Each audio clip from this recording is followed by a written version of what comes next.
A massive manhunt this noon. We are briefly interrupting national network coverage to bring you a local update here in Connecticut. If a press conference does begin in the Boston area, we are going to take you there right away. As you are certainly aware by now, one of the Boston Marathon bombing suspects is dead. His brother is now on the run. Neighborhoods in Massachusetts are currently on lockdown. We are tracking the very latest developments. Good afternoon, I'm Keith Kuntz.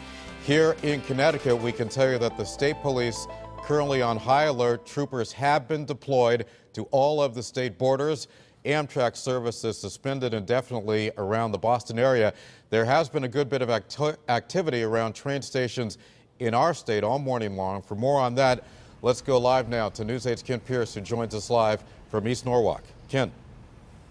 And Keith, coming down from New Haven to Norwalk, we saw more troopers on I-95 than usual. We checked out the Darien train station first. There were a couple of Darien police officers there. It's here in Norwalk that one of the biggest disruptions of the day on Connecticut's rails came. There were two southbound Amtrak trains that were stopped here for a while, and everybody had to get off those trains. The passenger on one of those trains, Lindsay Johnson, is actually the daughter of our own Ann Nyberg. She took some video of the people here in East Norwalk kind of just milling around in the parking lot. It wasn't her train that was the subject of causing everything to stop, though. She was told that it was the train ahead of them heading southbound. That Amtrak train must have had something potentially suspicious on it.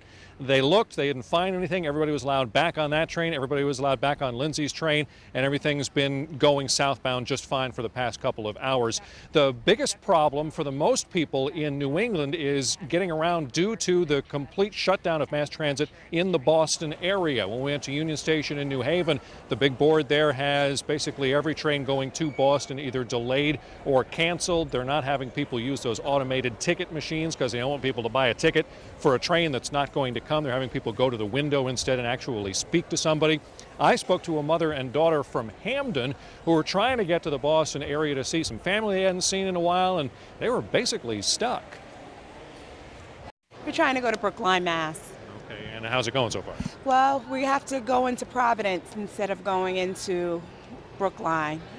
And we don't know if we're going to be able to go into into Providence because we have to wait and see.